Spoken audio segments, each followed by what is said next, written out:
हाँ जी, तो कैसे हो आप लोग? मैं आपका नीलेश भैया बहुत-बहुत स्वागत करता हूँ इस यूट्यूब चैनल पे। दोस्तों जो हम लोग यूपी बोर्ड का क्लास 10 का इस साल के बोर्ड एग्जाम के लिए जो जारी मॉडल पेपर था मैथ का जिसका हम लोग सॉल्यूशन कर रहे थे, उसका आज हम लोग आगे का क्वेश्चन सॉल्व करेंगे। और इस बार जो हम लोग का 3, 4, 5, 6 नंबर वाला क्वेश्चन है, 6 नंबर तो नहीं है, 5 ही तक है, ठीक है? 5 ही तक है, हाँ 5 ही तक है। यानी हम लोगों का कुल मिलाकर 3, 4, 5 यानी हम लोग के 3 क्वेश्चन हैं, ठीक है? और तीनों में अथवा-अथवा का ऑप्शन ये 6-6 मार्क वाले प्रश्न हैं, बड़े-बड़े जो हैं ये प्रश्न हैं। तो इन 6 के 6 प्रश्नों को हम लोग इस वीडियो में सॉल्व करेंगे। और जो ये आप लोग का यूपी बोर्ड द्वारा जारी ये क्लास 10 का जो मॉडल पेपर है, इसका द एंड हो जाएगा, इस वीडियो में ये समाप्त हो जाएगा।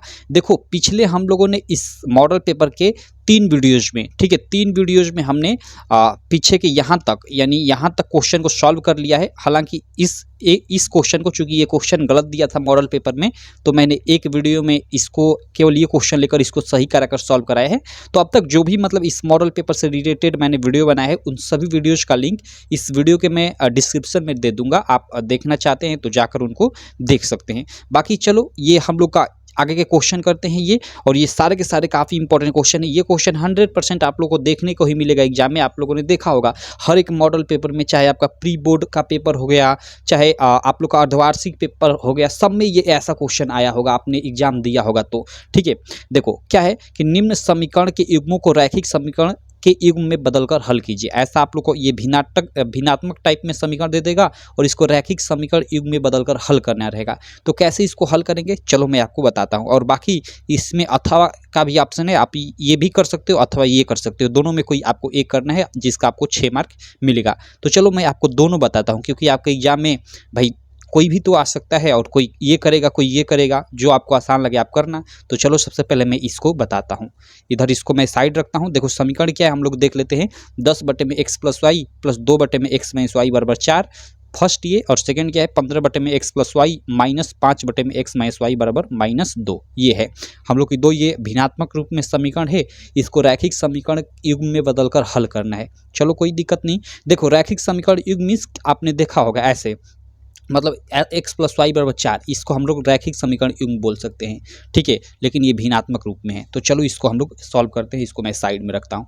देखो ये बोर्ड परीक्षा की पूरी कॉपी पे मैं जैसा कि पीछे से ही सॉल्व करते आ रहा हूँ। जो पीछे के आप लोग के ये सब क्वेश्चन थे, इनको मैं पूरी की पूरी ये बोर्ड परीक्षा की आपकी जो कॉपी थी उसी पे सॉल्व किया था। इससे आपको एक आइडिया भी लग जाएगा कि बोर्ड परीक्षा की कॉपी पे सॉल्व कैसे करते हैं क्वेश्चन को। तो यहाँ पे ये प्रश्नोत्तर संख्या 3 है, आप ऊपर डाल लेना हेडिंग कि प्रश्नोत्तर संख्या 3 काले पेन से, और यहाँ पे हल लिख देना। और आप स्टार्ट करोगे, लिखोगे कि दिए गए समीकरण निम्न है। दिए गए समीकरण निम्न है क्या है? 10 बटे में x प्लस वाई प्लस 2 बटे में x माइनस वाई बराबर 4। ये पहला हम लोग का समीकरण है, इसको आप लोग समीकरण 1 मान लोगे। क्लियर। उसके बाद 15 बटे में x प्लस वाई माइनस 5 बटे में x माइनस वाई बराबर -2, ठीक है। इसको आप लोग समीकरण 2 मान लोगे। तो ये तो दो चीज़ें हम लोग की दी हुई हैं। अब इसको हम लोग क्या करेंगे कि रैखिक समीकरण युग्म में बदलेंगे। रैखिक समीकरण चूंकि ये देखो भिन्नात्मक रूप में है, भिन्न के रूप में है, तो इसको रैखिक समीकरण युग्म में बदलने का मतलब कि जैसे आपने देखा होगा कि x प्लस वाई बराबर 5 या 2x प्लस 3y बराबर 6, ऐसे समीकरण को देखा होगा। तो इसको रैखिक समीकरण युग्म टाइप का मतलब बोलते हैं। तो इसको कैसे बदलेंगे? तो देखो यहाँ पे इसको बदलना सीख जाओ। बदलना सीख जाओगे आपका काम खत्म। केवल यहाँ बदलने वाला ही मतलब सबसे बड़ा मैटर है। आपने बदलना सीख लिया तो यहाँ पे कैसा भी क्वेश्चन है आप लोग कर लोगे। देखो आपके एग्जाम में हो सकता है सेम टू सेम यही क्वेश्चन पूछा जाए तो अच्छी बात है, नहीं तो मान लो यहाँ अंक बदल देगा। जैसे ये 10 है तो 5 हो जाएगा, यहाँ 2 है तो 3 हो जाएगा। तो आप करना सीख लोगे तो आसानी से मतलब कोई भी यहाँ पे क्वेश्चन बदल कर दिया जाए आप सॉल्व कर लोगे। तो इसको आप सीख लोगे कैसे सॉल्व किया जाता है। तो यहाँ पे देखो आप लोग देखोगे तो 10 बटे में x प्लस वाई, नीचे देख रहे हो x प्लस वाई, और यहाँ पे देखो 15 बटे में x प्लस वाई।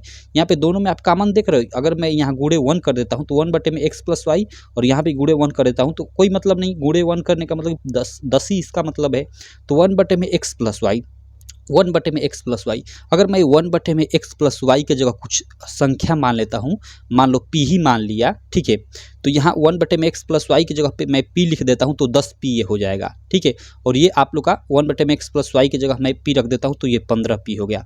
देख लो ये मतलब भिन्न से नॉर्मल रूप में चला गया। उसी प्रकार देखो यहाँ पे x माइनस वाई है, नीचे x माइनस वाई। ये हमेशा आपको ऐसा कुछ रिलेशन हर एक ऐसी समीकरण में देखने को मिलेगा। तो मैं यहाँ गुणे 1 कर लेता हूँ। आपको वास्तव में ये गुणे 1 नहीं करना है, मैं आपको समझा रहा हूँ, ठीक है। और ये मान लो ये यहाँ पे भी मैंने गुणे 1 कर लिया। तो देखो 1/x-y और 1/x-y, तो 1/x-y की जगह पे हम कुछ मान लेंगे। मान लो हमने q मान लिया, तो ये 2 और गुणे 1/x-y का मान q है, तो 2q यहाँ पे हो जाएगा।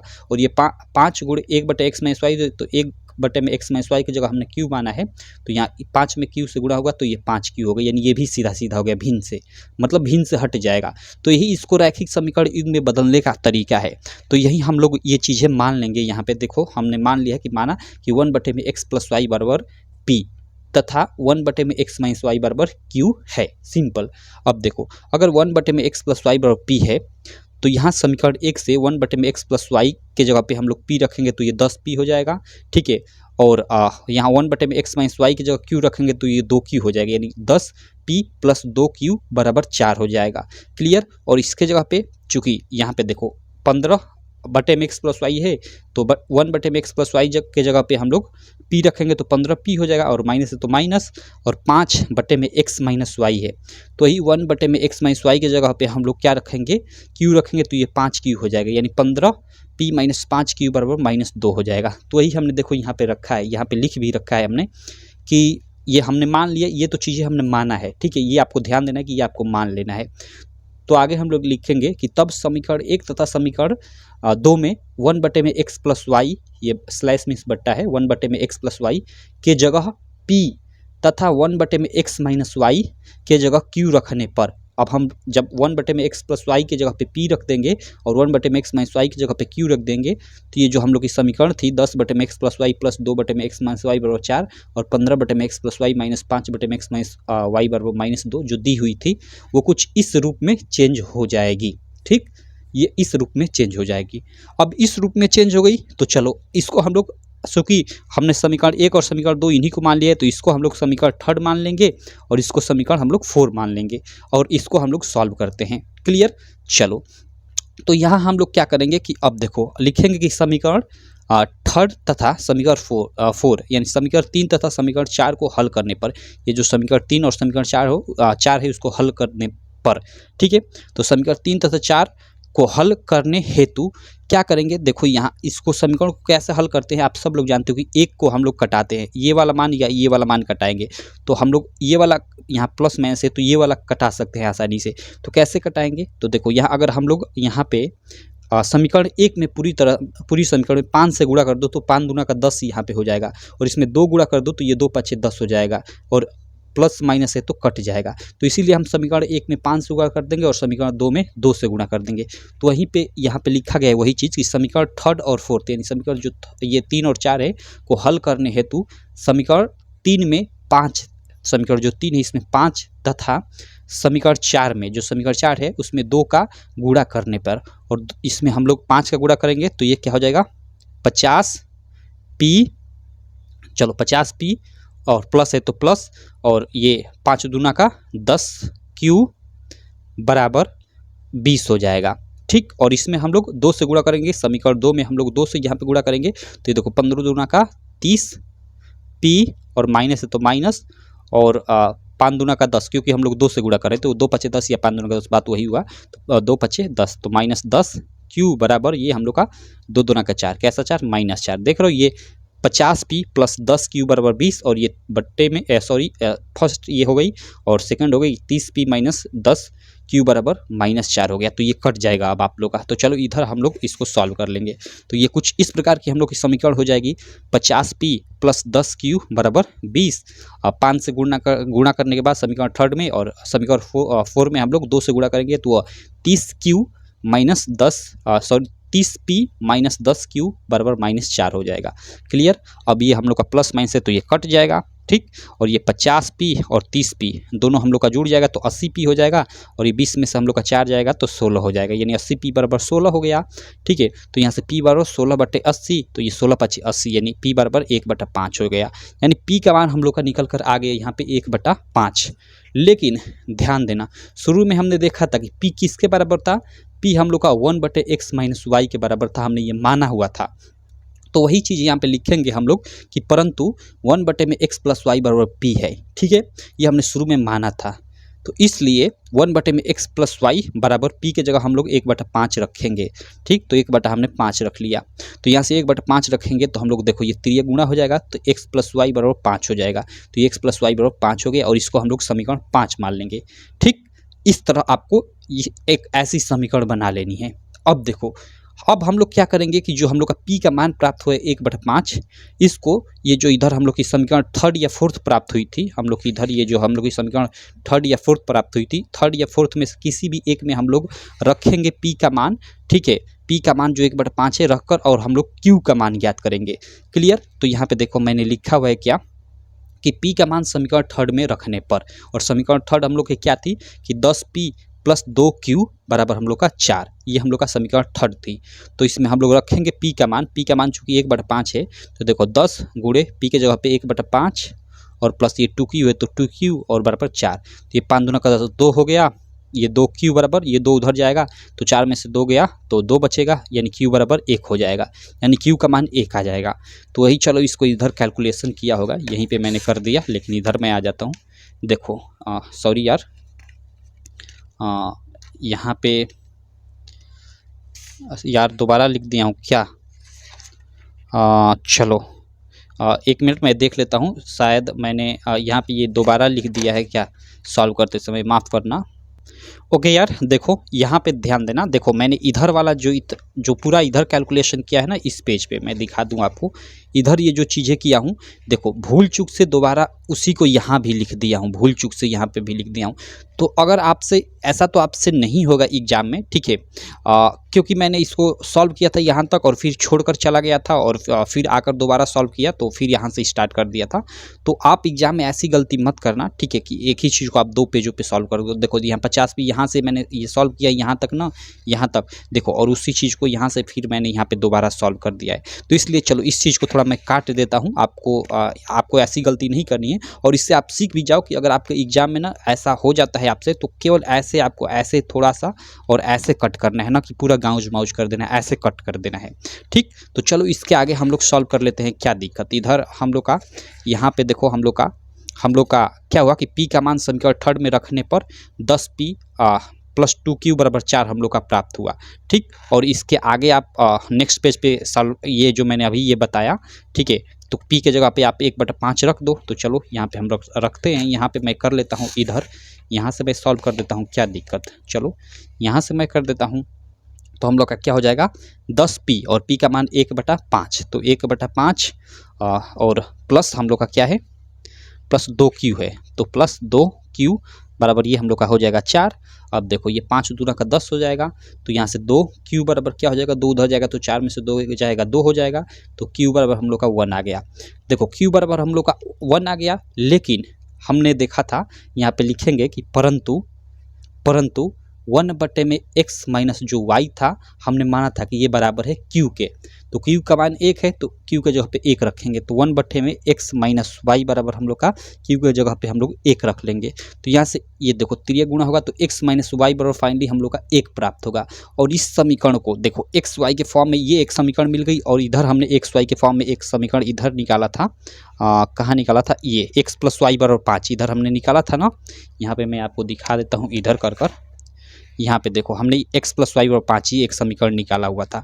तो यहाँ पे हम लोग क्या करेंगे, ध्यान देना कि हम लोग उस समीकरण को हमने क्या माना था, उस समीकरण को हमने माना था समीकरण नंबर 5, तो इसको हम लोग मान लेंगे समीकरण नंबर 6।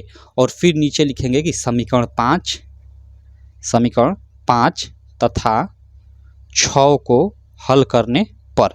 और समीकरण हम लोग की 5 क्या है, हम लोग की समीकरण 5 है x प्लस वाई बराबर, जो इधर यहाँ पे अवेलेबल है, ये पीछे हमने इसको सॉल्व कर निकाला था कि x प्लस वाई बराबर 5, तो x प्लस वाई बराबर 5 कर लेंगे। और सेकेंड समीकरण है x माइनस वाई बराबर, सेकेंड यानी वही 6वीं, सॉरी ये हम लोग की उधर 5वीं थी, तो ये 6वीं हम लोग को वी आई होगी। ठीक है, तो ये वी आई होगी। ठीक, तो ये हम लोग का बराबर 1, और इन दोनों को हम लोग सॉल्व करेंगे तो देखो ये हम लोग का क्या हो जाएगा, ये कट जाएगा और ये x 2x हो जाएगा, 2x बराबर 5 6 हो गया।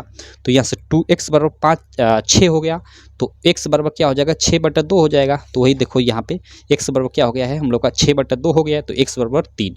अब हम लोग का x का मान 3 आ गया, यानी एक आंसर हम लोग का निकल गया। अब हमें y का मान ज्ञात करना है, तो हम लोग क्या रखेंगे कि x का मान हम लोग समीकरण 5 या 6 में रखकर y का मान ज्ञात कर लेंगे। तो यहाँ पे लिखा गया कि x का मान समीकरण 5 में रखने पर, और समीकरण 5 क्या थी हम लोग की कि x + y बराबर 5, ये समीकरण 5 हम लोग की थी, और x का मान हमने 3 निकाल रखा है, तो x पे हम लोग 3 रखेंगे, प्लस y है तो प्लस y बराबर 5, तो y बराबर 5 - 3 यानी y बराबर आप लोग का 2 आ गया। तो इस प्रकार हम लोग अंत में लिख देंगे कि अतः समीकरण का हल x बराबर 3 तथा y बराबर 2 होगा, और यही हम लोग का फाइनली आंसर हो जाएगा। तो इस तरह से अगर इस क्वेश्चन को करते हो तो आप लोगों को 6 मार्क मिलेगा इस क्वेश्चन का। देखो मैंने काफ़ी एकदम धीरे धीरे आपको समझाया, इसलिए समझाया क्योंकि यहाँ मेरा मोटिव था कि आपको समझ में आ जाए 100% ये क्वेश्चन। अगर आप समझ गए होंगे इसको तो कोई कैसा भी आप लोगों को बदल बदल कर क्वेश्चन दे दिया जाए, आप लोग सॉल्व कर लोगे उसको, ठीक। तो चलो ये हम लोग का क्वेश्चन सॉल्व हो गया। अब मैं इसमें नेक्स्ट क्वेश्चन पे चलता हूँ, अगला क्वेश्चन सॉल्व करता हूँ। अगला 3 के बाद हम लोग का क्वेश्चन नंबर 4 की बारी आ जाती है। लेकिन क्वेश्चन नंबर 4 को सॉल्व करने से पहले, प्रश्नोत्तर संख्या 4 को सॉल्व करने से पहले मैं यहाँ पे मॉडल पेपर में आ जाता हूँ। यहाँ पे एक अथवा का भी ऑप्शन था, यहाँ पे अथवा में भी ये प्रश्न था, तो इसको हम लोग सॉल्व कर लेते हैं। उसके बाद हम लोग ये प्रश्नोत्तर संख्या 4 सॉल्व करेंगे, क्योंकि हमें तो सब सॉल्व करते जाना है। तो चलो इसको भी मैं एक सादे पेज ले लेता हूँ, इस पर मैं सॉल्व करता हूँ। अगर मान लो आप प्रश्नोत्तर संख्या 3 के जगह पे इसको ना सॉल्व कर इसको कर रहे हो, तो आप कैसे हेडिंग डालोगे? तो आप यहाँ पे हेडिंग डालोगे कि प्रश्नोत्तर संख्या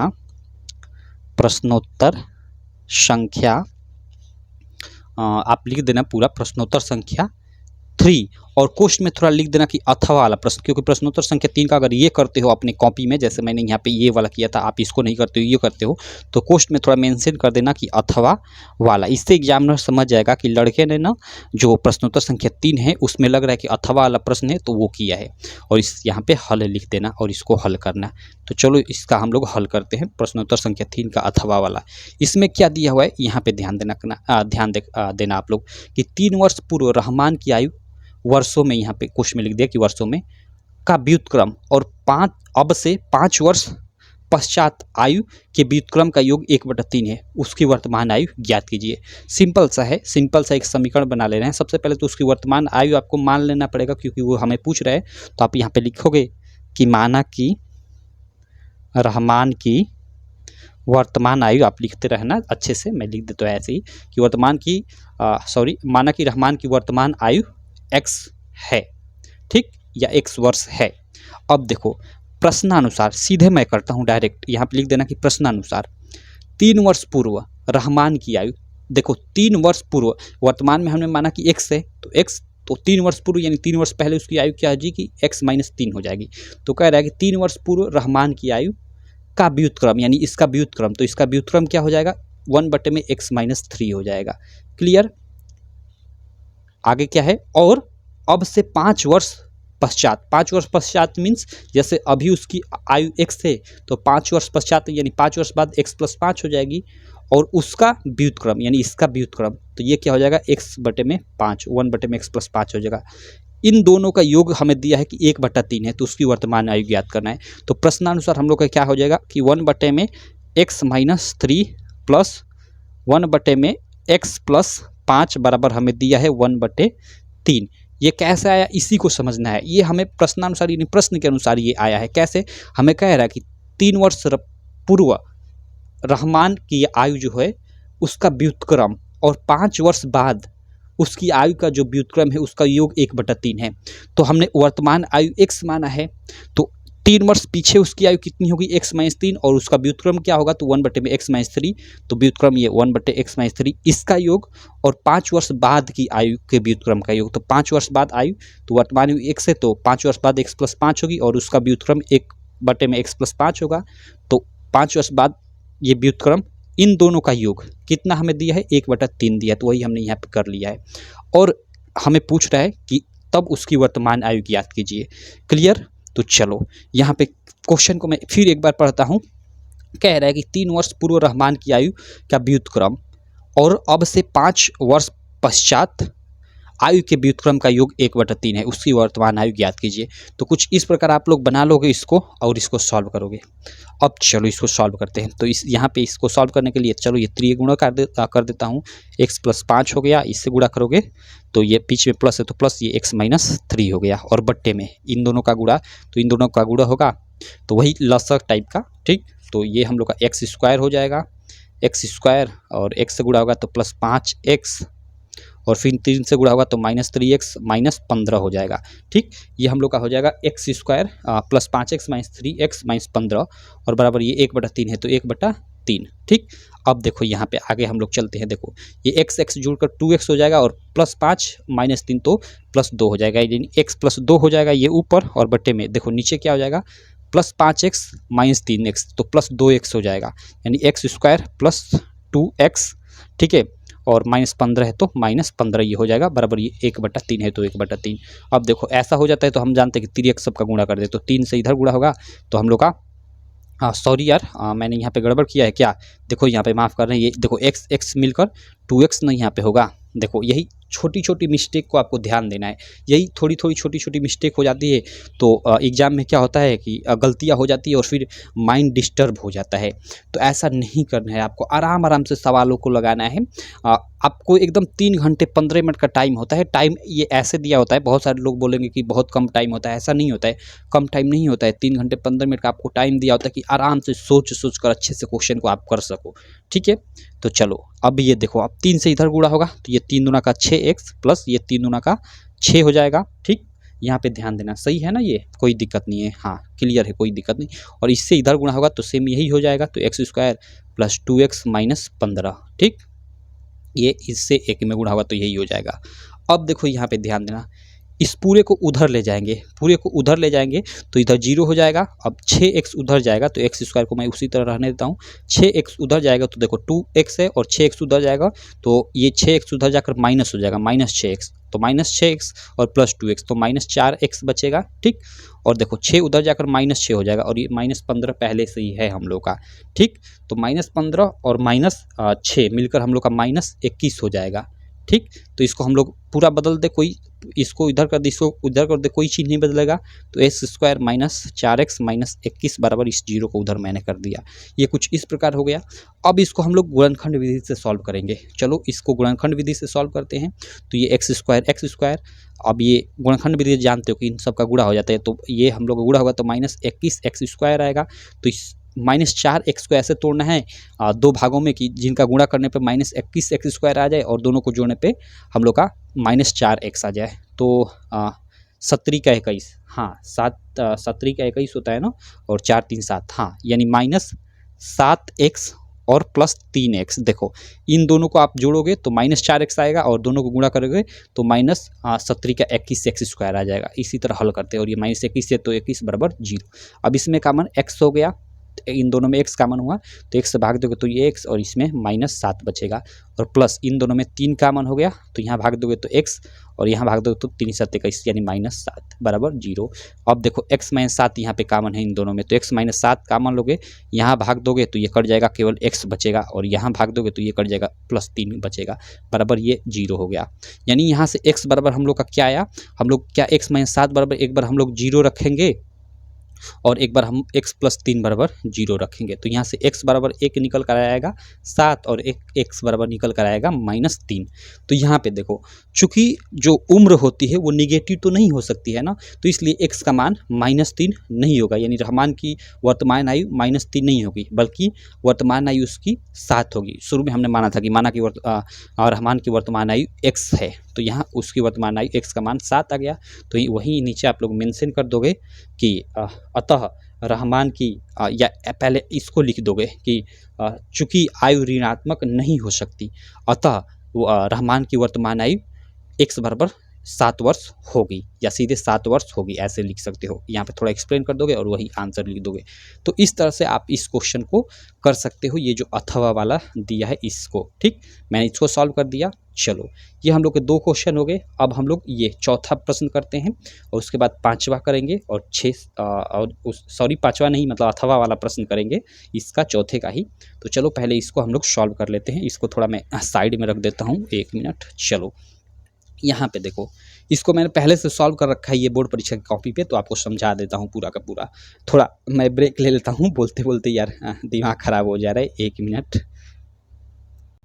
ओके, हाँ चलो, हम लोग अब इस क्वेश्चन को सॉल्व करते हैं, प्रश्नोत्तर संख्या 4 को। ठीक, इसमें ये आप लोग का जो त्रिकोणमिति है उससे ये हाइट एंड डिस्टेंस से ये क्वेश्चन है। ठीक, तो चलो ऐसा क्वेश्चन आएगा आप लोग के बोर्ड एग्जाम में। तो चलो इसको हम लोग सॉल्व कर लेते हैं यहाँ पे।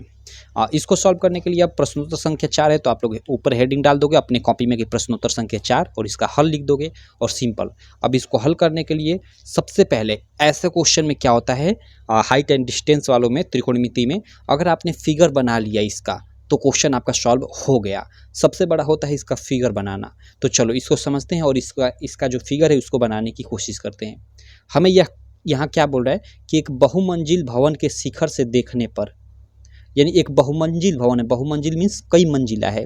तो देखो यहाँ पे मान लो कि एक कई मंजिला ये भवन है। ठीक, चलो ये एक भवन है जो कई मंजिला, बड़ी काफ़ी भवन है।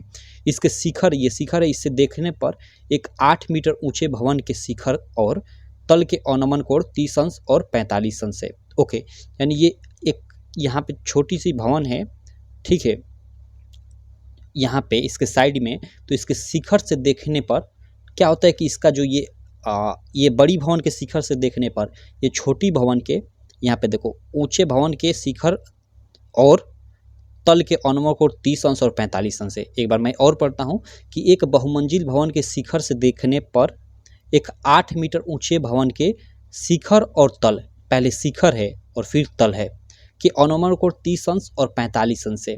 तो यहाँ पे ध्यान देना, हम लोग की एक बहुमंजिली भवन है, मतलब बड़ी काफ़ी भवन है, और एक ये छोटी भवन है जिसकी हमें ऊंचाई दिया है देखने पर एक 8 मीटर ऊंचे भवन। तो यहाँ यानी छोटे भवन की ऊंचाई हमें दिया है 8 मीटर।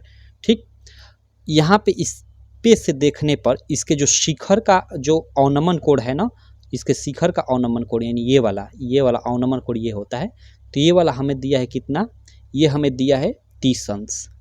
ठीक, और फिर कह रहा है कि इसके तल का, इसका मतलब अवनमन कोण है, यानी ये जो तल है इसका जो अवनमन कोण है, यानी ये एक तरह से हम बोल सकते हैं ये पूरा, ये कितना है, तो ये 45 अंश है।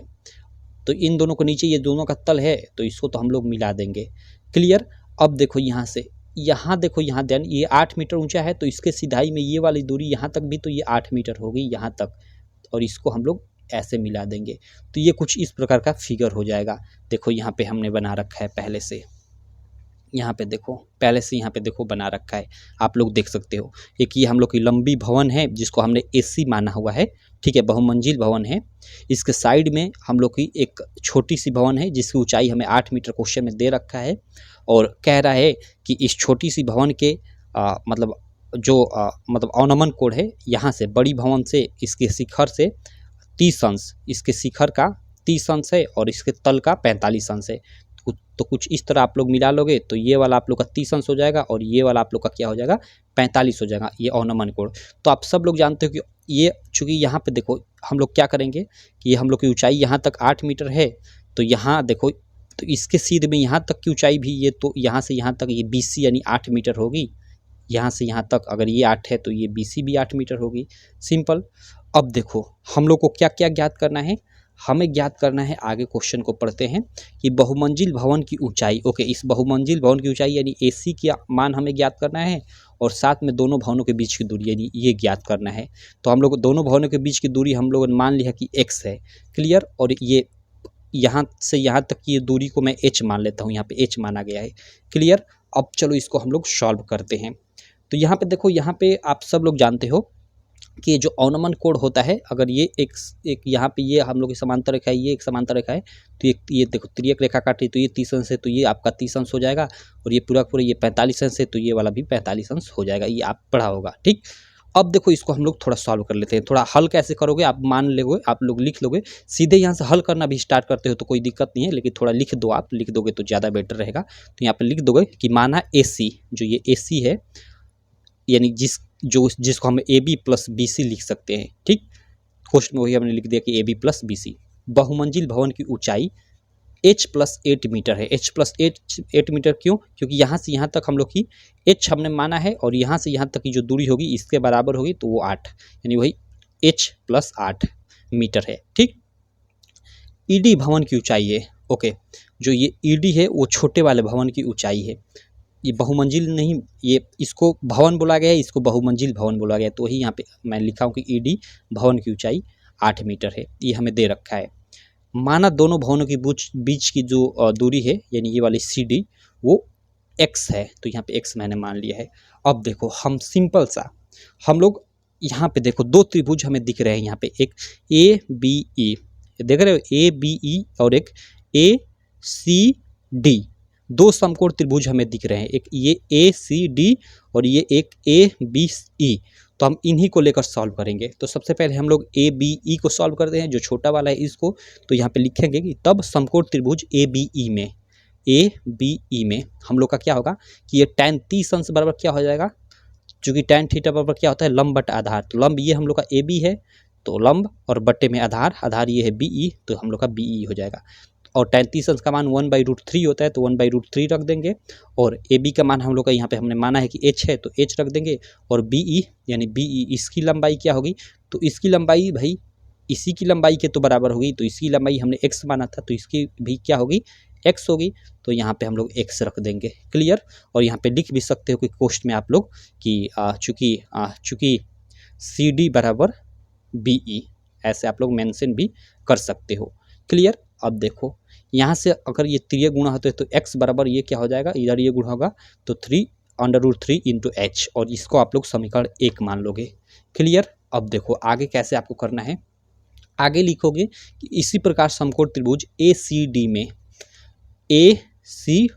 यानी इस बड़े वाले में, अब इसमें हम लोग का क्या हो जाएगा, इसमें भी हम लोग का tan 45 अंश बराबर क्या हो जाएगा, AC बटे में CD, क्योंकि tan थीटा बराबर लंब बटा आधार होता है। तो वही tan 45 अंश बराबर हम लोग का क्या हो जाएगा, AC यानी हम लोग का लंब बटा CD यानी आधार। ठीक। अब देखो AC का मान हम लोग का क्या है, यानी इस AC का मान क्या है हम लोग का, तो यहाँ से यहाँ तक की दूरी h है और यहाँ से यहाँ तक की दूरी इसके बराबर यानी 8 है, तो h+8 हो जाएगी ये AC। तो वही AC की जगह यहाँ पे h+8 लिखा गया है। ठीक। और बट्टे में CD, तो CD तो हमने माना है x, तो बट्टे में x हो गया। तो यहाँ से देखो ये इधर त्रिज्या गुणा होगा, अब बट्टा में यहाँ कुछ नहीं तो 1 मान लो, तो ये x से गुणा होगा तो यहाँ x हो जाएगा, और यहाँ 1 से गुणा होगा तो h+8 यानी h+8 हो जाएगा। ठीक। तो x बराबर h+8 ये हम लोग का समीकरण सेकेंड हो जाएगा।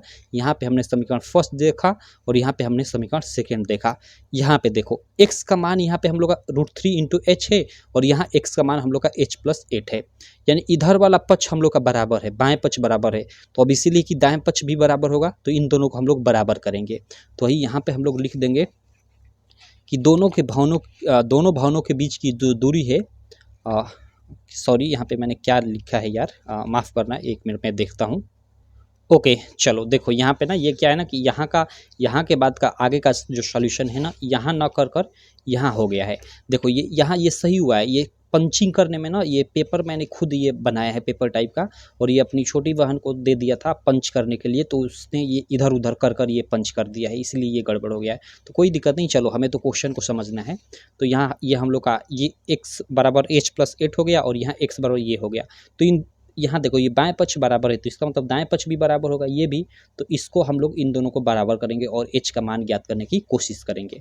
तो यहाँ पे चलो इसके आगे हम लोग देखते हैं कि क्या है क्या नहीं है।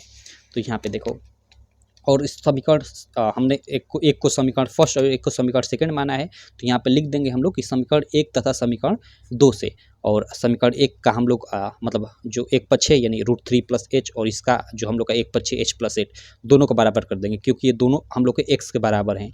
क्लियर। देखो ये हम लोग का x के बराबर, x का मान हम लोगों ने देखा कि एक का √3 × h आ रहा था समीकरण 1 के अनुसार, और समीकरण 2 के अनुसार हम लोग का x का मान हम लोग का h+8 आ रहा था। ठीक। तो हम लोग का इधर वाला पक्ष बराबर है, तो इधर वाला पक्ष भी बराबर होगा, तो इसको हमने बराबर कर दिया है समीकरण 1 और समीकरण 2 के माध्यम से। अब देखो यहाँ पे ध्यान देना, ये h क्या होगा कि इधर आएगा तो माइनस हो जाएगा, तो ये √3 × h माइनस ये इधर आ गया तो -h हो गया, और बराबर इधर 8 ही बचा। इन दोनों में से h कॉमन लेंगे, तो h कॉमन लेंगे तो यहाँ h से भाग देंगे तो h कट जाएगा, √3 बचेगा, और यहाँ h से भाग देंगे तो ये कट जाएगा, 1 बचेगा, यानी h कोष्ट में √3 - 1 बराबर 8 हो गया। तो यहाँ से h बराबर 8 बटे में √3 - 1 हो जाएगा, यानी हमने यहाँ से हाइट निकाली, h का मान निकाल लिया। ठीक है। अब देखो यहाँ पे यहाँ पे हम लोग क्या करेंगे कि यहाँ पे हर में ऐसा आ गया तो हम लोग हर का परिमेयकरण थोड़ा कर देंगे। तो हर का परिमेयकरण करने के लिए क्या आप जानते हो कि जो नीचे होता है यहाँ पे उसी से यहाँ बीच में चिन्ह बदल कर ऊपर नीचे गुणा कर देते हैं। तो नीचे क्या है हम लोग का √3 - 1 है, तो हम लोग क्या करेंगे कि √3 + 1 से ऊपर गुणा और √3 + 1 से नीचे गुणा, और इस तरह करेंगे तो इसके मान में कोई परिवर्तन नहीं होगा क्योंकि एक ही चीज़ से हम लोग ऊपर नीचे गुणा कर रहे हैं। तो इसलिए हम लोग लिखेंगे कि हर का परिमेयकरण करने पर, और h बराबर हम लोग का क्या होगा 8/√3 - 1 है, ठीक है। इसका हर का परिमेयकरण मतलब इसके उल्टे यानी √3 + 1 √3 + 1 से ऊपर नीचे हम लोग गुणा करेंगे। अब इससे इसमें गुणा करेंगे तो क्या होगा, तो ये हम लोग 8 और कोष्ठ में रख देता हूँ √3 + 1। इसका मतलब यही हुआ कि 8 गुणे कोष्ठ में √3 + 1 यानी इससे इसमें गुणा है, ठीक। 8 से इसमें गुणा है, इसका मतलब यही हुआ। और बट्टे में देखो ये क्या है, इसका देखो √3 - 1 √3 + 1 यानी a - b a + b यानी ये हो जाएगा a² - b² के बराबर। तो इसका स्क्वायर होगा तो 3 और ये हम लोग का -1 का स्क्वायर 1 यानी हम लोग का इसका मान हो जाएगा 2। तो ये हम लोग का 2 हो गया इसका मान, ठीक। अब देखो यहाँ से आप ध्यान देना, ये हम लोग का हो गया 2 चौका 8 यानी 4 रूट में कोष्ठ में √3 + 1, ये हम लोग का h का मान आ गया, ठीक। यहाँ से इसका हम लोग परिमेयकरण किए इसका, तो इसको हमने कुछ इस रूप में बदल लिया, हमने इसको हर को हटाकर। अब देखो हम लोग का h का मान आ गया 4 कोष्ठ में √3 + 1। अब देखो आगे लिखेंगे कि तब बहुमंजिल भवन की ऊंचाई जो है बराबर h + 8। क्यों ऐसा, क्योंकि हमने देखा था बहुमंजिल भवन की जो ऊंचाई है वो क्या है h + 8 है, और हमने h का मान निकाल रखा है यानी इतने का मान निकाल रखा है। और बहुमंजिल जो भवन है उसकी ऊंचाई क्या है, ये AC है, और AC किसके बराबर है h + 8 के बराबर है, हमने यहाँ पे माना भी था यहाँ पे। तो वही यहाँ पे लिख देंगे यहाँ पे कि तब बहुमंजिल भवन की ऊंचाई बराबर h + 8। क्लियर। अब देखो h + 8 हो गया, तो यहाँ से h का मान हम लोग का हमने यहाँ पे निकाल रखा है 4 कोष्ठ में √3 + 1। तो 4 कोष्ठ में √3 + 1 और प्लस ये 8 है तो 8 यानी 8 है तो 8। अब देखो यहाँ पे क्या होगा, इन दोनों में आप लोग यहाँ पे कैलकुलेशन पे अब आपको ध्यान देना है, काफ़ी ध्यान देना है। इस 4 से अब लोग हम गुणा करेंगे इसमें, तो 4 से इसमें गुणा करेंगे तो 4 √3 हो जाएगा, और 4 से 1 में गुणा होगा तो 4 हो जाएगा, और प्लस ये 8 है तो +8। अब देखो ये 8 4 मिलकर 12 हो जाएगा यानी 12, और ये हम लोग का +4 √3, ठीक। और इसमें से अब जब हम लोग कॉमन लेंगे 4 इन दोनों में से, तो 4 से भाग देंगे इसमें, तो 4 × 3 = 12, और इसमें 4 से भाग देंगे तो कट जाएगा यानी 1, तो 1 से गुणा होगा तो √3 यानी 4 क्वेश्चन में 3 + √3। ये हम लोग का फाइनली क्या आ गया, भवन की हम लोग की ऊंचाई आ गया, वास्तविक ऊंचाई, ठीक। तो ये हम लोग का एक आंसर हो जाएगा क्योंकि हमें भवन की ऊंचाई पूछ रहा था, साथ में हम लोग की CD का यानी दोनों भवनों के बीच की दूरी पूछ रहा था, ठीक। तो चलो यहाँ पे हम लोग देख लेते हैं दोनों भवनों की बीच की दूरी, जो मैंने इधर किया है। तो यहाँ पे लिखेंगे हम लोग कि दोनों भवनों के बीच की दूरी यानी जो x है वो बराबर होगी h के। ऐसा क्यों, यहाँ पे 1 मिनट माफ़ करना, रुको 1 मिनट। ओके, देखो यहाँ आप लोग लिखोगे कि दोनों भवनों के बीच की दूरी x बराबर h। यहाँ पे आप h प्लस देखो यहाँ पे h ये क्या है, h मीन्स ये ऊंचाई, ये पूरी ऊंचाई को प्रदर्शित कर रहा है। यहाँ पे ये जो h है ना, इस पूरी ऊंचाई को प्रदर्शित कर रहा है, न कि इतने को, ठीक है। तो यहाँ पे चलो मैं इसको ऐसे ही लिख लेता हूँ, 1 मिनट, यार दिक्कत हो रहा है काफ़ी। देखो यहाँ पे देखो यहाँ पे आप लिखोगे कि दोनों भवनों के बीच की दूरी x बराबर h। यहाँ पे h न लिखकर आप h + 8 लिख दो, और सीधे लिख दो यहाँ पे कि समीकरण 2 से, ठीक है। क्यों, क्योंकि देखो समीकरण 2 में हमने देखा था कि जो x है वो बराबर है h + 8 के, तो इसी से सीधे लिख दो, ठीक है। तो यहाँ से हमने लिख दिया कि दोनों भवनों के बीच की दूरी x बराबर h + 8, और ये कहाँ से आया, तो ये समीकरण 2 से आया, ठीक। तो यहाँ से x बराबर क्या हो जाएगा, और h + 8 का हम लोग सीधे मान लिख सकते हैं क्योंकि हमने यहाँ पे पीछे हमने निकाला है, यहाँ पे h + 8 का हमने मान यहाँ पे देखो हमने सीधे निकाल रखा है। हाँ, क्योंकि हमें यहाँ पे फिर h का मान हम अलग से रखेंगे, फिर उसमें 8 जोड़ेंगे, ये कैलकुलेशन करेंगे, और चूंकि हमने पहले से कर रखा है तो सीधे हम लोग इसको लिख देंगे 12 + 4 √3, या इसको भी हम लोग लिख सकते हैं। इन दोनों में से कोई भी ये आंसर हो सकता है, तो इसी को मैंने रखा है, ठीक है। तो यहाँ पे इसी को हम लोग रख देंगे डायरेक्टली यहाँ पे कि x बराबर, क्योंकि इसका पूरा मान 12 + 4 √3 है, तो इसको मैंने यहाँ पे रख दिया है। तो यहाँ पे हमने देखा कि जो दोनों भवनों के बीच की दूरी है वो भी इतना ही आ रही है, और मतलब जो पूरी ऊंचाई है बिल्डिंग की बहुमंजिल भवन की वो भी इतनी ही आ रही है, यानी दोनों की बीच की दूरी और ऊंचाई बहुमंजिल भवन की बराबर है। तो वही लिख देंगे कि अतः बहुमंजिल भवन की ऊंचाई तथा दोनों भवनों के बीच की दूरी 12 + 4√3 है। इसको आप थोड़ा मतलब इसको सॉल्व भी कर सकते हो, इसमें 4 कॉमन लेकर ये 3 + √3 ऐसे भी इसको लिख 4 3 12 और हाँ 4 एकम 4 ऐसे भी इसको लिख सकते हो, या ऐसे भी रहने दो तो कोई दिक्कत नहीं। जैसा कि मैंने इधर भी आपको मतलब थोड़ा इसको इधर मतलब इसको नॉर्मल किया था, यहाँ पे ऐसे किया था, तो ऐसे कर सकते हो या यहाँ पे भी छोड़ सकते हो। लेकिन आप हर जगह अगर इसको यूज में ले रहे हो तो हर जगह इसी को लेना, और इसको ले रहे हो तो इसको करना, ठीक। तो इस तरह से ये क्वेश्चन सॉल्व हो जाएगा और इसका आपको 6 मार्क मिल जाएगा। क्लियर है? आई होप आपको ये भी प्रश्न एकदम अच्छे से समझ में आ गया होगा।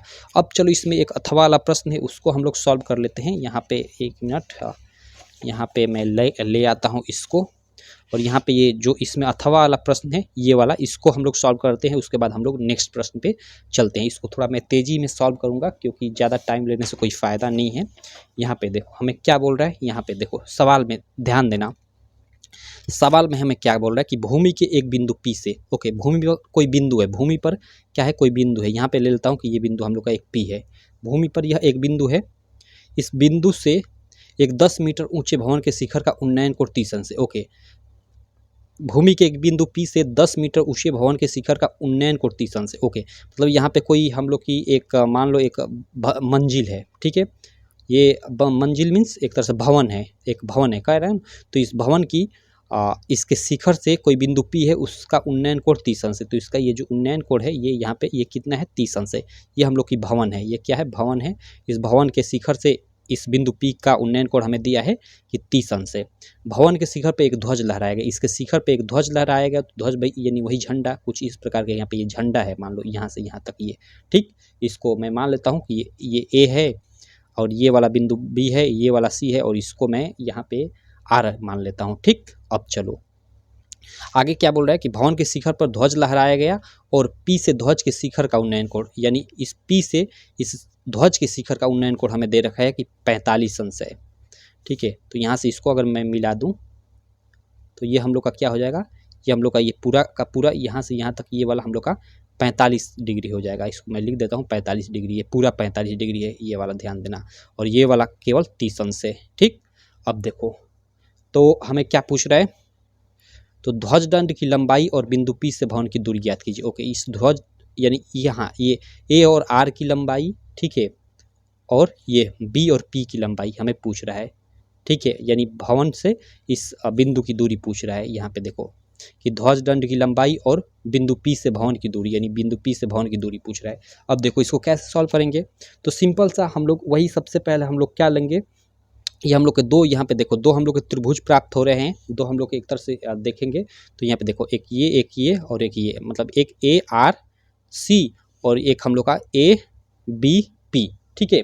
तो हम लोग सिंपल दोनों त्रिभुजों को ले लेंगे और इसको सॉल्व कर देंगे। तो सबसे पहले हम लोग क्या करते हैं कि RBP में मैं लेता हूँ, सबसे पहले ले लेता हूँ कि त्रिभुज RBP में, RBP में, यहाँ RBP यानी छोटा वाला ये त्रिभुज है हम लोग का, इसमें हम लोग का एंगल कितना है, 30 अंश है, ठीक।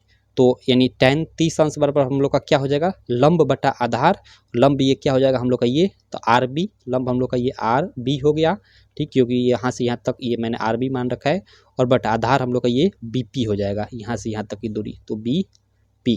tan 30 अंश का मान हम लोग का क्या होता है, 1/√3 होता है, और ये RB बटा में हम लोग का BP, यानी यहाँ से ये BP बराबर हम लोग का क्या हो जाएगा, ये हम लोग का √3, ठीक है। और देखो यहाँ पे हम लोग का RB का मान दे रखा है क्या, यानी ये हम लोग की RB क्या है, 10 मीटर हम लोग का दे रखा है ये RB, यानी जो हम लोग की ये भूमि के एक बिंदु P से 10 मीटर ऊंचे, यानी ये जो भवन है इसकी ऊंचाई हमें दे रखा है 10 मीटर, ठीक है। तो यहाँ RB की जगह हम लोग 10 मीटर रख देंगे, बट ये BP यानी ये BP के जगह पे कुछ नहीं है तो BP हम ऐसे ही रखने दे, सॉरी यहाँ पे हम लोग BP, यहाँ पे मैं इसको कट कर देता हूँ, ये 1/√3 है तो 1/√3 रखता हूँ बराबर, ये हम लोग का RB का मान यानी भवन का ऊंचाई हमें दिया है 10, और बटे ये BP है, यानी हम लोग का ये BP आधार जो है, तो BP को मैं वैसे ही रहने देता हूँ, और ये त्रिय गुणा होगा तो BP बराबर हम लोग का क्या हो जाएगा, ये इधर गुणा होगा तो 10√3 हम लोग का हो जाएगा, ठीक। यानी हम लोग का BP का मान आ गया कितना, 10√3, और ये मीटर में, क्योंकि सारी चीज़ें हम लोग की मीटर में दी हुई हैं तो मीटर में मैं रख लेता हूँ। अब देखो यहाँ पे ध्यान देना, अब हम लोग क्या करेंगे कि बड़े वाले त्रिभुज में लेंगे अब ए बी पी में। तो यहाँ पे लिखेंगे हम लोग कि त्रिभुज ए बी पी में, ठीक, ए बी पी में हम लोग का क्या हो जाएगा, और बड़े वाले के लिए हमें दिया था 49 अंश, तो लिखेंगे कि tan 45 अंश बराबर, यानी tan थीटा और लंब बटा आधार, लंब क्या हो जाएगा हम लोग का ए बी, ठीक है। तो हम लोग का इधर लिख देंगे ए बी बट्टा में आधार हम लोग का क्या हो जाएगा वही बी पी, तो बी पी हम लोग रख देंगे। अब देखो tan 45 अंश का मान 1 होता है बराबर ए बी, जो हम लोग का ए बी है यानी यहाँ से यहाँ तक की दूरी वो किसके बराबर होगी, ए आर, ठीक है, A R plus R B के, ठीक। और ए आर का मैं मान लेता हूँ कि यहाँ से यहाँ तक की दूरी एच है, तो यहाँ से यहाँ तक की दूरी ये एच हो गया, और यहाँ से यहाँ तक की दूरी हम लोग का भवन की ऊंचाई हमें 10 मीटर दे रखा है, यानी हम लोग ए बी की जगह एच प्लस हम लोग 10 लिख सकते हैं, ठीक। और बटा बी पी, तो बी पी का मान हम लोगों ने निकाल रखा है 10√3, तो यहाँ 10√3 मैं इसको रख लेता हूँ, ठीक। यहाँ पे क्वेश्चन में लिख देंगे कि चूँकि बी पी बराबर 10√3 है, ठीक। अब देखो यहाँ से ये 10 में √3 इधर, ये इधर मतलब 3 गुणा हो जाएगा, तो ये यहाँ पे कुछ ये आ जाएगा 10√3 बराबर h प्लस 10, ये कुछ इस प्रकार का हो जाएगा। तो यहाँ से अगर h का मान मैं ज्ञात करना चाहूँ तो ये 10√3 और ये 10 इधर आ जाएगा तो -10 हो जाएगा बराबर h, और पूरा हम लोग बदल देंगे तो h बराबर 10√3 -10 हो जाएगा, कोई चीज़ नहीं बदला क्योंकि इस तरह का पूरा पक्ष इधर, इधर का पूरा पक्ष हमने इधर किया। तो यहाँ से h बराबर, यहाँ देखो 10 कामन है दोनों में, तो 10 हम लोग का कामन लिया मैंने, तो इसमें भाग देंगे हम लोग का, तो क्या बचेगा √3, और इधर भाग देंगे तो -1, यानी हम लोग का h बराबर हम लोग का क्या आ जाएगा 10 रूट में क्वेश्चन में √3 -1, ये हम लोग का। और h हम लोग का क्या हुआ, हम लोग का h देखता हूँ यहाँ पे, हम लोग का h हम लोग का ये ध्वज की लंबाई हमने माना था, तो ध्वज की लंबाई हमारा आ गया, और ध्वज की लंबाई ही हमें पूछ रहा था कि ध्वज दंड की लंबाई और P से भवन की दूरी ज्ञात कीजिए, यानी इस P से हमें भवन की दूरी ज्ञात करना है, यानी BP ज्ञात करना है। तो BP तो हमने पहले ही ज्ञात कर रखा है 10√3, और यहाँ पे हम लोग के ध्वज दंड की लंबाई भी आ गई, तो आप लोग नीचे लिख देना कि अतः बिंदु P से भवन की दूरी 10√3 तथा ध्वज दंड की लंबाई 10 कोष्ठ में √3 -1 है, ऐसे लिख देना, काम खत्म। ये भी आपका क्वेश्चन सॉल्व हो गया। तो इस प्रकार हमने ये 4 क्वेश्चन सॉल्व कर लिया, ठीक। अब हम लोग के बचते हैं केवल 2 क्वेश्चन, चलो इन 2 क्वेश्चन को भी हम लोग सॉल्व कर लेते हैं। इसको मैं साइड में रख लेता हूँ। और देखो यार थोड़ी परेशानी हो रही है क्योंकि ये पेपर है ना, ये काफ़ी बड़ा है, तो ऐसे मोड़ने वोड़ने में काफ़ी परेशानी हो रही है, लेकिन चलो कोई दिक्कत नहीं यार, मैं मैनेज तो कर ही लूँगा। चलो अगला क्वेश्चन देखते हैं। क्वेश्चन नंबर हम लोग का ये 5 नंबर, 5 में भी 2 क्वेश्चन है, एक ये है और एक इधर है, ये वाला है। तो चलो दोनों को हम लोग बारी बारी से कर लेते हैं। सबसे पहले ये देखो हम लोग का ये क्वेश्चन है कि एक बर्तन एक उल्टे शंकु के आकार का है। एक बर्तन है जो उल्टे शंकु का आकार है। शंकु नॉर्मली कैसे होती है, ऐसे होती है, आप सबने देखा होगा, ऐसे होती है, तिर्यक ऊंचाई होता है, ये इसकी व्यास होता है, लेकिन ये उल्टा है। तो उल्टा है तो कुछ ये इस प्रकार हो जाएगा, कुछ इस प्रकार हो जाएगा, ठीक। जैसे यहाँ पे मैंने देखो फिगर बना रखा है, ये यहाँ पे देख सकते हो। तो ये हम लोग का एक बर्तन एक उल्टे शंकु का आकार है, मतलब ये एक बर्तन है जो उल्टे शंकु का आकार का है। इसकी ऊंचाई हमें दे रखा है, ये जो ऊंचाई है जिसको हम लोग तिर्यक ऊंचाई बोलते हैं, ये 8 सेंटीमीटर हमें दे रखा है। और इसके ऊपरी जो खुला हुआ, यानी ये ऊपरी जो खुला हुआ सिरा है, सीधे की त्रिज्या 5 सेंटीमीटर, यानी यहाँ पे हम लोग की त्रिज्या इसकी दे रखा है 5 सेंटीमीटर है। यह ऊपर तक पानी से भरा है, ये मतलब यह पूरा पानी से भरा है, यानी पानी का आयतन जो हुआ शंकु के आयतन के बराबर होगा, ठीक। जब इस बर्तन में शीशे की कुछ गोलियां, जिनमें प्रत्येक इतना मतलब 0.5 सेंटीमीटर त्रिज्या वाला एक गोला है, डाली जाती है, तो इसमें से भरे हुए पानी का 1/4 भाग बाहर निकल जाता है। बर्तन में डाली गई शीशे की गोलियों की संख्या ज्ञात कीजिए। ओके, यानी हमें कह रहा है कि एक शंकु आकार का ये हम लोग का बर्तन है जिसकी ऊंचाई 8 सेंटीमीटर और त्रिज्या 5 सेंटीमीटर है। जब इसमें एक गोली डाली जाती है जिसकी त्रिज्या हम लोग की 0.5 सेंटीमीटर है, तो उसका पूरे पानी का 1/4 भाग उससे शंकु से मतलब बाहर निकल जाता है। तो उसमें हम लोग कितनी गोलियां डालेंगे कि पूरा का पूरा पानी बाहर निकल जाए, ये क्वेश्चन पूछ रहे हैं। चलो इसको हम लोग सॉल्व कर लेते हैं। यहाँ पे देखो प्रश्नोत्तर संख्या 5 ऐसे आप लोग हेडिंग डाल दोगे, ठीक है, और लिखोगे हल। हल में क्या लिखोगे कि शंकु के आकार के बर्तन की त्रिज्या, यानी इसको हम लोग R1 मान लेते हैं। R1 बराबर दिया है 5 सेंटीमीटर, ये तो हमें दे रखा है। ये कुछ फिगर इस प्रकार आप लोग ये शंकु उल्टी शंकु का बना लोगे, ठीक है, इस प्रकार, और इसकी ये त्रिज्या हमें ये 5 सेंटीमीटर दिया है, और इसका ये मेन केंद्र यहाँ पे ओ आप मान लोगे, ये व्यास जो है ये भी मान लोगे, ठीक है, ये तिरछी ये ऊंचाई है 8 सेंटीमीटर जो हमें दे रखा है, ठीक, इसको बिंदु को सी मान लोगे, ठीक। तो यहाँ पे शंकु के आकार के बर्तन की त्रिज्या जिसको हमने R1 माना है, R1 बराबर 5 सेंटीमीटर, और शंकु के आकार के बर्तन की ऊंचाई हमें दी है 8 सेंटीमीटर, ये हमें ऊंचाई दी है 8 सेंटीमीटर। तब हम शंकु के आकार के बर्तन में पानी का जो आयतन होगा, यानी इसमें पूरा का पूरा पानी भरा हुआ है, तो उस पानी का पूरा जो आयतन होगा शंकु के आयतन के बराबर होगा। तो वही लिख देंगे कि शंकु के आकार के बर्तन में पानी का जो आयतन होगा वो क्या होगा, 1/3 पाई आर स्क्वायर एच होगा, क्योंकि ये शंकु का आयतन होता है और पूरा इसमें पानी भरा हुआ है, तो शंकु के आयतन के बराबर पानी भरा रहेगा, तो इसके आयतन निकाल लेंगे, तो 1/3 पाई आर स्क्वायर एच हो जाएगा। और आर हमने त्रिज्या R1 माना था, तो यहाँ R1 का स्क्वायर कर देंगे, सिंपल। आगे देखो ये 1/3 का 1/3 और गुड़े यहाँ गुड़े पाई यानी 22/7 और गुड़े R1 का स्क्वायर, तो R1 हम लोग का 5 है, तो 5 गुड़े 5 स्क्वायर 2 बार, और गुड़े 8 हम लोग कर देंगे क्योंकि h हम लोग का 8 है, और यहाँ घन सेंटीमीटर हो जाएगा क्योंकि आयतन का मात्रक घन सेंटीमीटर होता है। तो ये हम लोग का आ गया हम लोग का इसमें भरा हुआ पानी का आयतन, यानी इतना पानी अटेगा इस पूरे शंकु में। आगे हम लोग देखते हैं, इसको थोड़ा साइड कर लेता हूँ, 1 मिनट। आगे हम लोग इधर आते हैं। अब देखो यहाँ आप लोग देख सकते हो, आगे यहाँ पे, यार क्यों डिस्टर्ब कर रहे हो, आगे लिखेंगे कि शंकु के आकार के बर्तन से बाहर निकले पानी का आयतन। अब देखो बाहर निकले पानी का आयतन, शंकु के बर्तन से बाहर निकले पानी का आयतन, और वो भी किस कारण, आप लोग लिख दोगे एक गोली के कारण, एक गोली के कारण शंकु के आकार के बर्तन से बाहर निकले पानी का आयतन। कह रहा है कि जब हम एक गोली उसमें डालते हैं जिसकी त्रिज्या 0.5 सेंटीमीटर है, तो पूरे जितना भी पानी है उसका 1/4 पानी बाहर निकल जाता है। तो चूंकि हमने कितना पानी है पूरा आयतन निकाल लिया है, इतना है हमने अभी पीछे निकाला, तो इसका 1/4 बाहर निकल जाता है, तो इसका 1/4 कर देंगे। तो 1/4 करेंगे तो इसको आप सॉल्व करते रहिएगा, गुणा मुड़ा करते रहेंगे, ये 4 दूना का 8 2 हो जाएगा, ठीक है। और ये 22/7 है, तो 22/7 उसी तरह, और 5 दूना का 10, 10 दूना का ये 20, सॉरी 5 जवा 25, और 25 दूना का 50, ठीक है, यानी ये 1/3, ये गुणा 22/7 और ये तीनों गुणा 50, यानी इतना हम लोग का पानी क्या आ जाएगा, एक गोली डालने पे बाहर निकल जाएगा। तो हमें गोलियों की संख्या पूछ रहा है, तो पूरे पानी का आयतन कितना है और एक गोली के कारण कितना पानी निकल रहा है, उससे हम लोग भाग देंगे तो गोलियों की पूरी संख्या निकल जाएगी, ठीक। तो हम लोग लिख देंगे यहाँ पे कि चूंकि बर्तन में डाली गई प्रत्येक गोली की त्रिज्या 0.5 सेंटीमीटर है, अतः बर्तन में डाली गई प्रत्येक शीशे की गोली का आयतन कितना हो जाएगा, 4/3 पाई R³ हो जाएगा, ठीक है।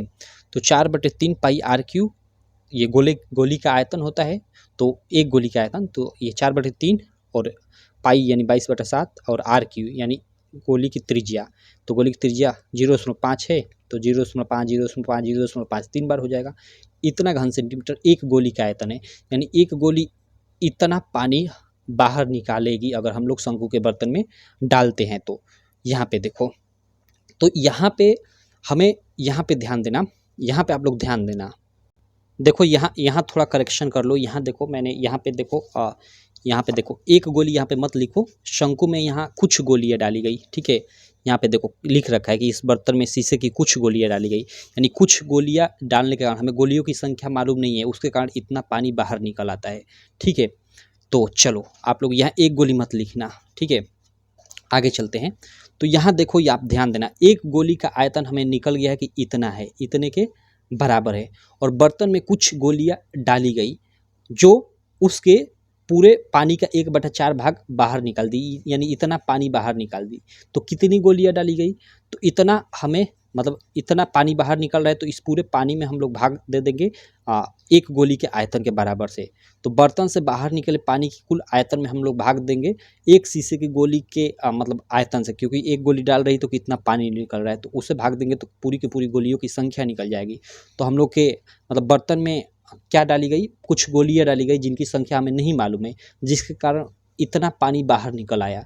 तो इसमें हम लोग एक गोली के आयतन से भाग दे देंगे तो हम लोग का गोलियों की संख्या निकल आएगा। तो हम लोग 1/3 गुणे 22/7 गुणे 50 में हम लोग भाग दे देंगे एक गोली के आयतन से। ठीक, तो चलो चूँकि कुछ गोलियां डाली गई हैं जिनके कारण इतना पानी बाहर निकल रहा है। यहाँ पे एक गोली आप लोग इसको दिमाग से हटा देना, कुछ गोलियां डाली गई, एक गोली नहीं, कुछ गोलियां डाली गई जिसके कारण पूरे मतलब शंकु के 1/4 भाग पानी बाहर निकल जाता है।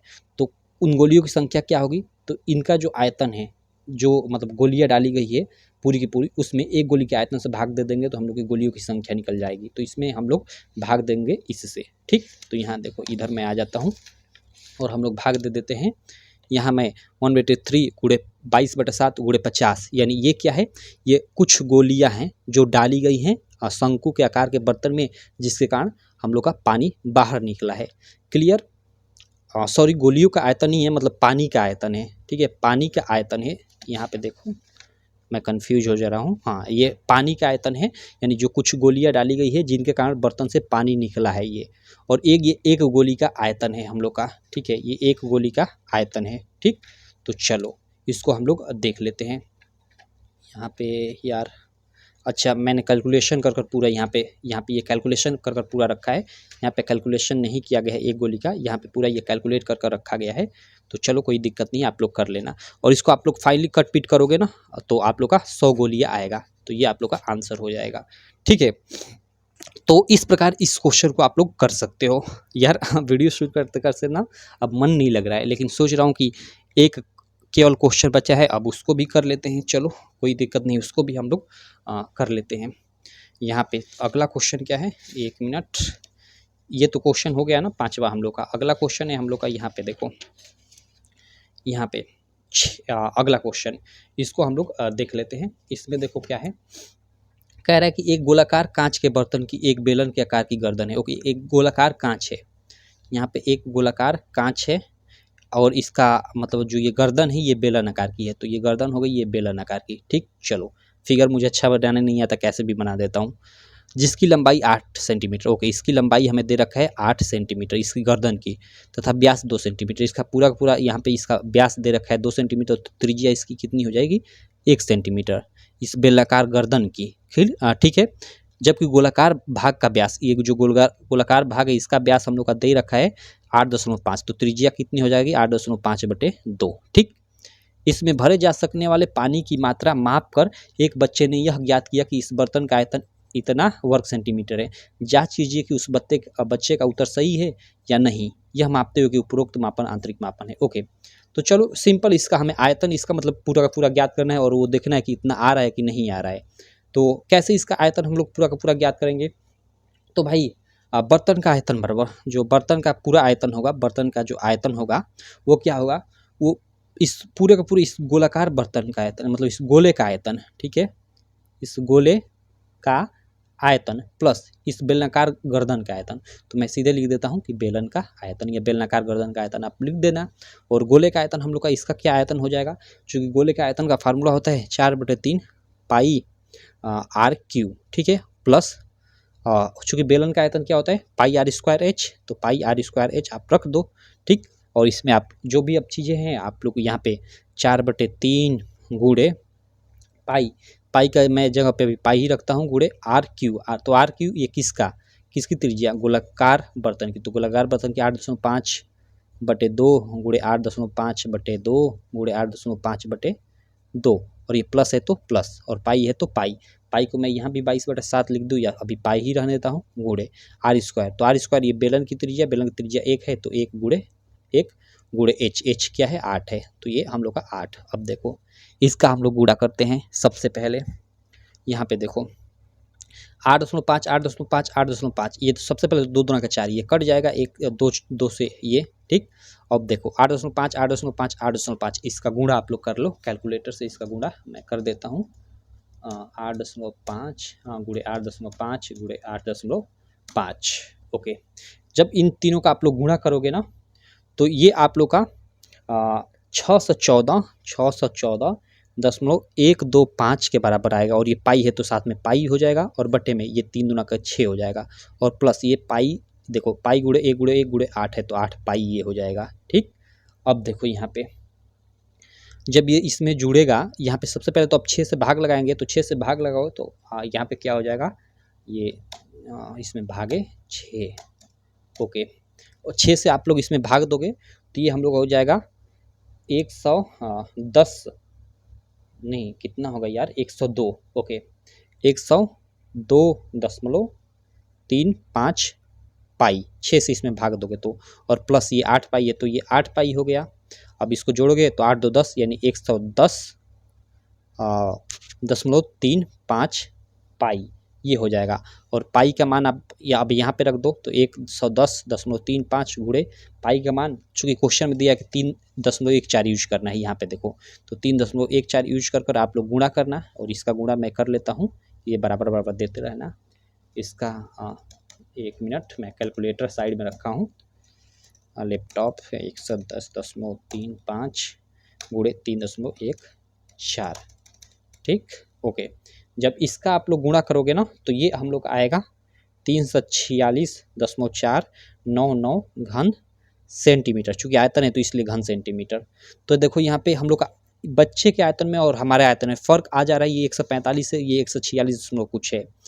तो हम कह सकते हैं कि अतः बच्चे का आयतन निकाला हुआ जो बर्तन का आयतन है वह गलत है, और यही हम लोग का आंसर हो जाएगा, क्योंकि यही स्टेटमेंट हमें देना था कि उसका जो निकाला गया आयतन है वो गलत है कि सही है, सिंपल। तो ऐसे हमने पूरा कैलकुलेट कर लिया और निकाल लिया, ठीक। तो ये हम लोगों का हो गया यह प्रश्न। तो इस प्रकार पूरा का पूरा हम लोग जो ये मॉडल पेपर है ये हम लोगों ने समाप्त कर लिए। 6-6 मार्क के भी क्वेश्चन हम लोगों ने 6-6 मार्क के यहाँ पे 6 प्रश्नों को किया, जिसको करने में हमें लगभग 1 घंटे का टाइम लग गया। चलो कोई दिक्कत नहीं, लेकिन फाइनली हमने सॉल्व तो कर लिया सब के सब। आशा करता हूँ आपको सारे क्वेश्चन समझ में भी आए होंगे। अगर थोड़ा सा भी कहीं डाउट है तो आप उसको थोड़ा पीछे करके वीडियो को दोबारा देखेंगे तो समझ में आ जाएगा, ठीक है। इस प्रकार हम लोग का ये पूरा का पूरा ये मैथ का जो पेपर है ये सॉल्व हो गया। तो हमने मैथ का पूरा पेपर सॉल्व कर दिया, साथ में हिंदी का तो कर ही दिया है। अब हम लोग साइंस का देखेंगे। साइंस का मैंने ऑब्जेक्टिव कई बार किया है, लेकिन सब्जेक्टिव एक ही बार सॉल्व नहीं किया, तो सब्जेक्टिव देखूंगा, ये एक बार पूरा का पूरा साइंस का भी सॉल्व करूंगा। बाकी आप बताना कि यार आपको ये वीडियो कैसी लगी। वीडियो अच्छी लगी तो यार चैनल को सब्सक्राइब कर देना, वीडियो को लाइक कर देना, और अपने सारे दोस्तों में इस वीडियो को शेयर भी कर देना।